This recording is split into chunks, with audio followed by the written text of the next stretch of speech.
Hello and good evening. You're watching Express News with me, Nancy Kohli. Let's take a look at the top stories of the day. Union Cabinet has approved the elevation of Bhaskar Acharya Institute of Space Applications and Geoinformatics in Gujarat as Bhaskar Acharya National Institute for Space Applications and Geoinformatics in the Ministry of Electronics and Information Technology. The Cabinet also approved to launch the second phase of Swachh Bharat mission that will cover all the rural areas as well. The Cabinet approved the constitution of an empowered technology group to render the best possible advice on technology. Union Cabinet has also approved historic bill for the welfare of women in the country. The government will introduce the Assisted Reproductive Technology Regulation Bill in this session of Parliament. This is a path-breaking step taken by the government to protect women's reproductive rights.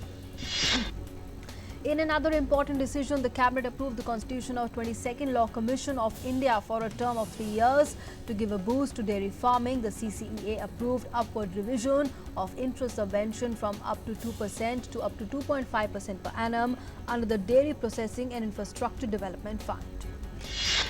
Prime Minister Modi visited Hunar Haat today. The Prime Minister visited the stalls of the master artisans, craftsmen and culinary experts from across the country participating in the Hunar Haat.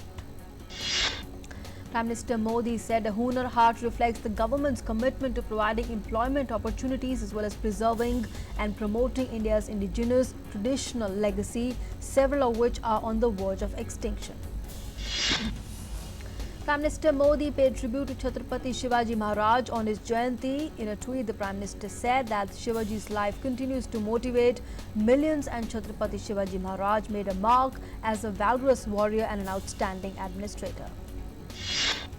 US President Donald Trump has said a big deal with India will be done before the presidential elections in November. The announcement comes days before his maiden bilateral visit to India next week. Information and Broadcasting Minister Prakash Javadekar released the reference annual books India 2020 and Bharat 2020. The books carry exhaustive and comprehensive information about India and the activities, progress and achievements of various government ministries, departments and organizations during the year. Union Minister Prakash Javadekar inaugurated the India Pavilion at the 13th session of the Conference of the Parties to the Convention on the Conservation of Migratory Species of Wild Animals in Gandhinagar. The first meeting of the Sri Rama Janmabhoomi Tirth Kshetra Trust is underway in New Delhi. The trust is mandated by the central government to complete the construction of Ram Temple at Ayodhya. The trust is likely to finalize the construction date of the temple in the meeting. The last batch of 6 people among the 406 quarantined at an ITB facility in Delhi were discharged today after being evacuated early this month from the coronavirus hit Wuhan. All the released persons have been advised to remain self-isolated for the next 14 days at their respective places. Finance Minister Nirmala Sitharaman held meetings with the secretaries of different ministries before announcing measures to deal with the impact of the virus outbreak on the domestic industry and exports. Earlier, addressing the media after holding a meeting with the representatives of the industry, the minister had said that these measures will be announced in consultation with the Prime Minister's office. She also stressed there were no reports of shortage of medicines or medical equipment. Instead, the pharma industry is asking for lifting of the ban on the exports of certain items. Meanwhile, the C-17 Globemaster, the biggest military Indian Air Force aircraft, will carry a large consignment of medical supplies into China tomorrow. It is also expected to bring back more Indians from Wuhan, the epicenter of the virus epidemic. India last week announced it will send medicines as well as other medical supplies to China. Supreme Court has invited Union Road Transport and Highways Minister Nitin Gadkari to discuss issues relating to centre's policy switching all the public transport and the government vehicles to electric vehicles over a period of time in order to curb air pollution. Chief Justice S.A. Boble termed this gesture of the Apex Court as an invite and not a summon. The 2 interlocutors appointed by the Supreme Court visited Shaheen Bagh to initiate talks with the protesters, asserting that the top court has upheld their right to protest, but it should not affect the rights of other citizens. The protesters have been on a sit-in against the CAA for over 2 months now. The Soil Health Card Day is being observed today. It commemorates the day Soil Health Card scheme was launched by Prime Minister Modi in 2015. Coincidentally, the International Year of Soil Health was also celebrated the same year. Addressing a function held on the occasion, Union Agriculture Minister Narendra Singh Tomar said that the Pradhan Mantri Fasal Bima Yojana has been made voluntary for the farmers. Delhi Chief Minister Arvind Kejriwal met with the Union Home Minister Amit Shah today. This was their first meeting after the assembly elections in the national capital. The meeting went on for over 20 minutes at Amit Shah's residence. At least 3 terrorists were gunned down in an encounter in Jammu and Kashmir's Pulwama. Following information about the presence of terrorists, a cordon and search operation were launched in the Tral area in Pulwama, during which the encounter broke out. Jammu and Kashmir DGP Dilbag Singh has said that a huge cache of ammunition was recovered from 3 terrorists that were killed in Tral. One of them, Jahangir, was a commander of the Hizbul Mujahideen and was involved in 8 big terror activities. A Naxalite was killed in an encounter between CRP's elite Cobras and Naxals while conducting cordon and search operations in Chhattisgarh Sukma district. In another incident in Sukma, CRPF defused an improvised explosive device planted by the Naxals near Golabekur. Benchmark Sensex rebounded over 428 points, snapping 4 days of losses as investors took heart from a decline in the new coronavirus cases in China. The index closed at 41,323, clocking a gain of 428 points. Likewise, the NSE gauge Nifty shot up 133 points or 1.11% to close at 12,125. Gold prices jumped 462 rupees to 42,339 rupees per 10 grams in the national capital on positive global cues. Silver prices also surged to 1,447 rupees to 48,652 rupees per kilogram from 47,605 rupees per kilogram on Tuesday. The crude oil futures rose by 68 rupees to 3,766 rupees per barrel. Indian rupee gained 1 paise to settle at 71.55 against the US dollar. And moving on now to international news, the death toll from the coronavirus in mainland China has passed 2,000 today, although the number of new cases has fallen for a second straight day as authorities tightened already severe containment measures in the worst-hit city of Wuhan. Meanwhile, South Korea reported 15 new cases of the virus, bringing the total number of people infected in the country to 46. 13 of the new cases are in the city of Daegu and the surrounding North Gyeongsang province, with 11 of them tied to an earlier confirmed carrier. The World Health Organization confirmed a total of 92 cases of human-to-human spread of the coronavirus in 12 countries outside China. To this, WHO director said that the agency had not seen sustained local transmission except in specific cases such as on the Diamond Princess cruise ship quarantined in Japan. The World Health Organization Director General has condoled the death of Chinese hospital chief Dr. Liu Ziming, who died of the deadly virus in Wuhan, the epicenter of the outbreak. Today, passengers began disembarking from the virus-hit Diamond Prince cruise ship after spending 2 weeks in quarantine off Yokohama near Tokyo. Around 500 people are expected to disembark after the entire process is completed by Friday. The ship has been quarantined since the 3rd of February. A group of Americans quarantined after being evacuated from China due to the virus outbreak were released from 2 military bases in California. Around 160 evacuees boarded buses in the San Diego area in Southern California after being given the all clear and were taken to San Diego International Airport. Russia will temporarily ban Chinese nationals from entering the country due to virus outbreak centered in China that has infected more than 73,000 people worldwide. The entry ban goes into effect since Thursday midnight according to Moscow time for an indefinite period according to a decree signed by Russian Prime Minister. In Afghanistan, Ashraf Ghani won his second term as the president after the country's Independent Election Commission announced poll results on Tuesday. Ghani garnered over 50% votes in the election that took place on last 28 September, while the chief executive Abdullah received nearly 40% votes. However, Abdullah refused to recognize the results, declaring himself the winner and potentially endangering peace negotiations with the Taliban. Abdullah also described the results as illegal, said he would form an inclusive government with his allies.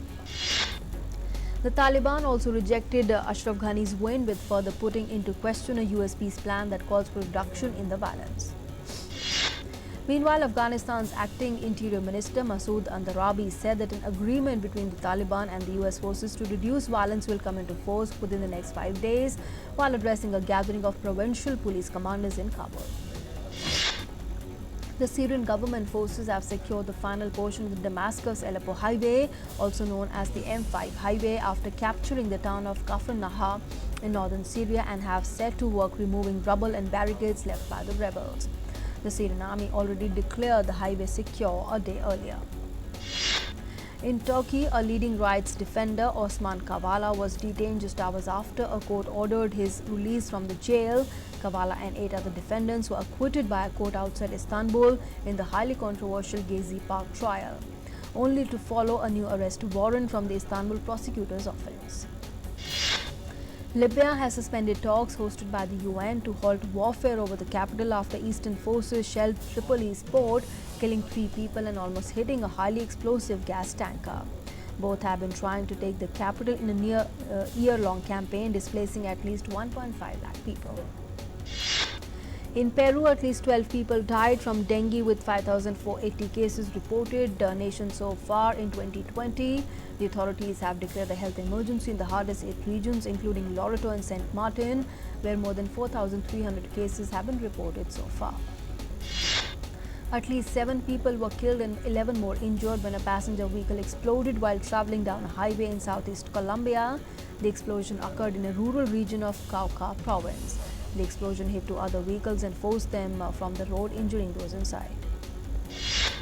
Thousands of Argentines gathered outside the country's Congress in Buenos Aires to demand justice for the murder of 19-year-old Fernando Bias Sosa. Sosa was killed during an alleged altercation with the rugby players. Till now, 11 players have been arrested for their alleged role in a street fight that led to the teen's death.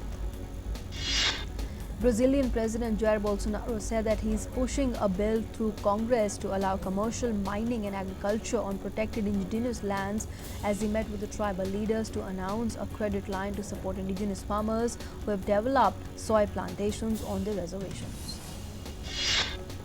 Nevada Democrats will host hundreds of caucuses on the coming Saturday, which will make it the 3rd contest in the state-by-state presidential nominating process, almost 3 weeks after the Iowa caucuses caused mayhem when a technical meltdown delayed the results. In the caucuses, the Democratic race has narrowed to 8 candidates vying for their party's nomination to challenge Republican President Donald Trump in the 3rd November election, and tens of thousands have already taken part in early voting in Nevada. In an exclusive footage, the Mexican drug lord Joaquin Guzman can be seen being interviewed, which is part of a 4-year-old video released this week. The 7-minute video and accompanying photos show Mexican law enforcement registering a man matching the appearance of Guzman at the Altiplano prison in 2016. Crimes of femicide and sexual abuse of the minors. The decision comes after a 7-year-old femicide victim was laid to rest in Mexico City, as the nation continues to grapple with how to stem a wave of gender-based violence in the country. Salvadorian president deployed hundreds of soldiers to fight gangs days after facing criticism for barging into Congress with the army to pressure lawmakers over his security plan. The 1,400 soldiers will join about 8,600 already battling crime, an increase of about 16%. Britain will prioritize access for high-skilled workers from around the world in its post-Brexit points-based immigration system, as stated by the British government, setting out its plans to put an end to a reliance on cheap labour from Europe. The government also said it plans to bring overall migration numbers down. A Danish court sentenced a former public employee, Britta Nielsen, to 6.5 years in prison for embezzling $17 million in Danish government funds earmarked to support the most vulnerable in society. Nielsen was arrested in Johannesburg, South Africa in November 2018 with piles of cash. 2 small planes collided in Australia, killing 4 people and scattering debris across grassland in southeastern Australia. Victoria Police said in a statement 2 occupants in each plane were confirmed dead at the scene and had yet to be identified. A sentencing court hearing for the murder case of British backpacker Grace Millan is set to take place in the New Zealand city of Auckland on Friday. The trial comes after a 26-year-old man was found guilty of a murder, with the man's name being withheld by the court. Messiah Thabane, the wife of Lesotho's Prime Minister who is charged with murdering her predecessor, will stand trial on 17 March after a magistrate ruled when she appeared in the court. Thabane was accused of ordering the killing of Prime Minister Thomas Thabane's estranged wife, Lepolelo.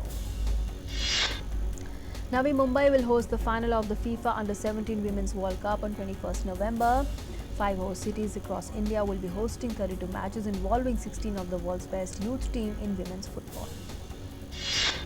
FIFA and the local organizing committee also unveiled the tournament's official slogan, Kick Off the Dream, showcasing future stars of the women's game from 2nd to 21st November this year. Football Sports Development Limited, the promoters of the Indian Super League, unveiled the league winners' shield for ISL. The league winners will be the first Indian club to participate in the group stages of the AFC Champions League. Liverpool suffered a defeat in the first leg of the round of 16 of the Champions League when Atletico Madrid defeated Liverpool by a lone goal last night. In the 4th minute of the game, their striker Saul Niguez gave lead to his team. This was the only goal seen in the match. Juventus and Borussia Dortmund have confirmed that German international player Emre Can has been made permanent.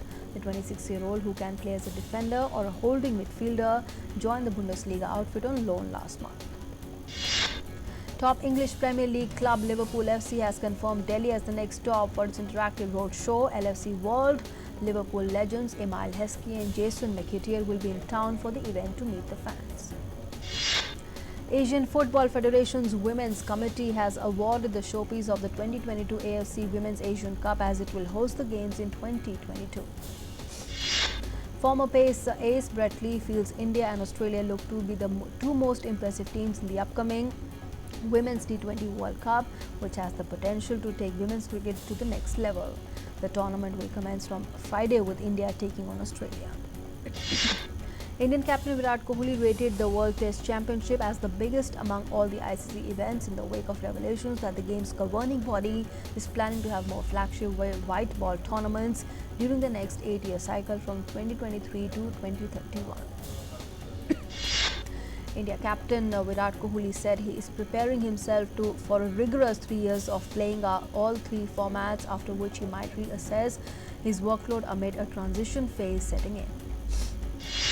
India captain Virat Kohli dropped enough hints to indicate that senior-most pacer Ishant Sharma and young opener Prithvi Shaw will be in the playing 11 for the first test against New Zealand. Ahead of the India-New Zealand Test series, New Zealand's batsman Ross Taylor said fit again Ishant Sharma will add a fresh dimension to India's bowling attack. New Zealand pacer Tim Southee said that India's opening pair of Mayank Agrawal and Prithvi Shaw may be inexperienced but has enough talent to make a difference in the upcoming 2 Test series. The onus is on Shaw and Agrawal to give India a good start in the series. New Zealand called in pacer Matt Henry for the first test against India as cover for Neil Wagner, who is awaiting the birth of his first child. Wagner is among New Zealand's senior pacers alongside Trent Bolt and Tim Southee. All-rounder Dhanushka will miss the 3-match one international series against the West Indies due to injury. The 28-year-old was excluded from the 15-member squad as a recurring back injury had worsened. Swashbuckling opener Smriti Mandhana said India are not just among the strongest contenders for the Women's T20 World Cup, but the youthful exuberance also makes them the happiest team in the tournament. Indian Grandmaster Vidit Gujrati maintained a 1-point lead after settling for a draw against Nikita Vityugov of Russia in the 6th round of the Prague Chess Festival's Masters category. Tokyo 2020 mascots Mirai Towa and Somiethi left the Japanese capital for their Make the Beat tour of Europe following a bizarre ceremony held in the departure lounge of Haneda Airport. Shiva Keshuan, the first Indian representative to compete in the luge at the Winter Olympics, said he's aiming to build an academy to nurture talented youngsters and is in talks with a couple of state governments. Number 1 seeded Dominic Thiem was given a fight by unranked Brazilian Felipe Meligiani Rodrigues Alves as he took 3 sets to advance to the second round of the Rio Open. Thiem dominated the 3rd set and went on to win 6-2, 4-6, 6-1. American Dane Jackson, also known as Daredevil Kayaka, the reigning ICF Cano Freestyle World Champion, successfully went over the 41-meter-high Salto del Mol waterfall in the Andes Mountains in Chile near the Argentine border.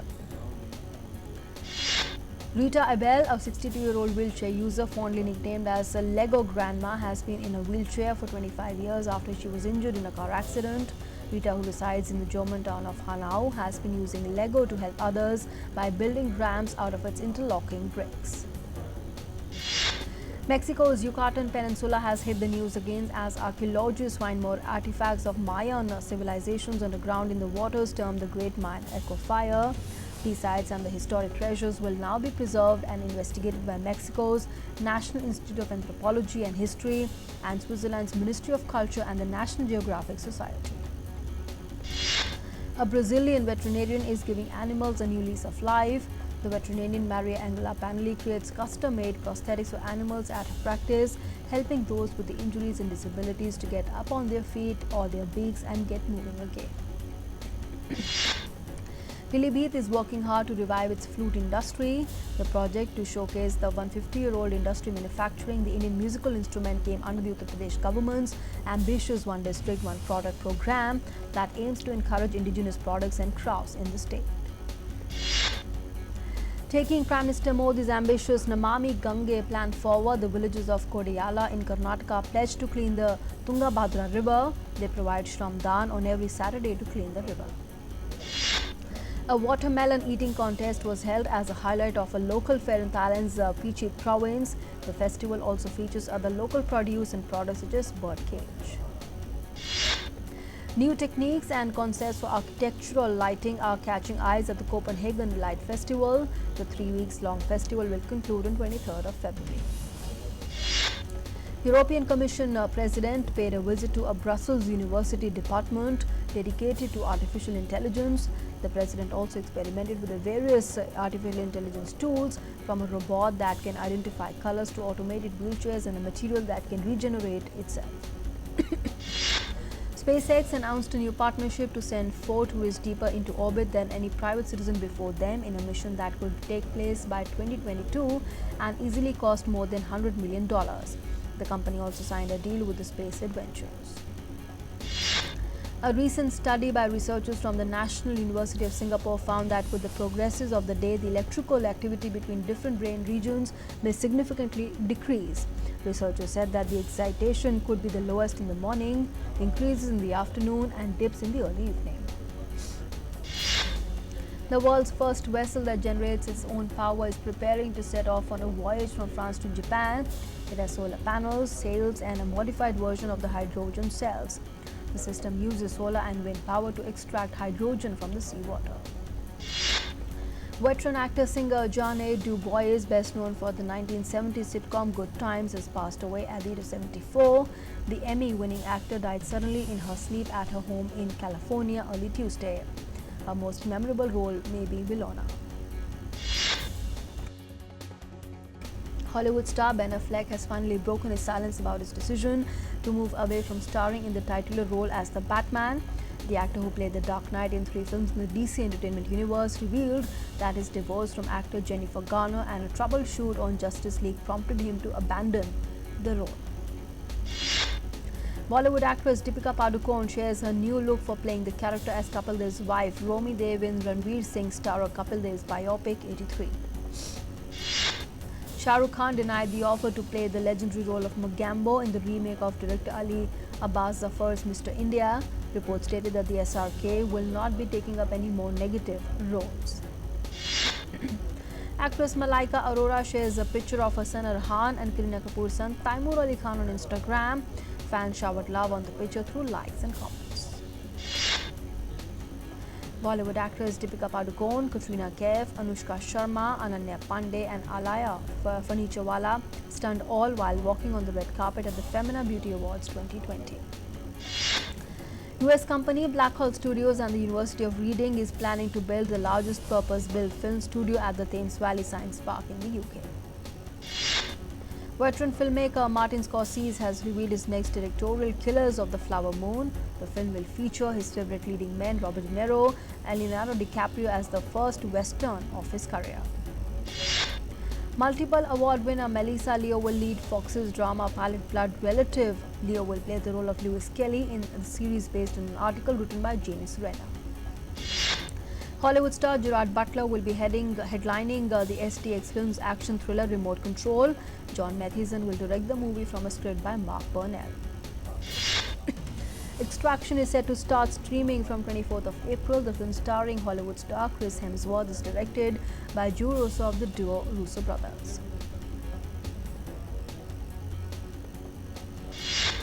And that's all we have for you in this edition of the news. But for all the latest news and updates around the clock, you can follow us on Twitter and YouTube. Thanks for being with us.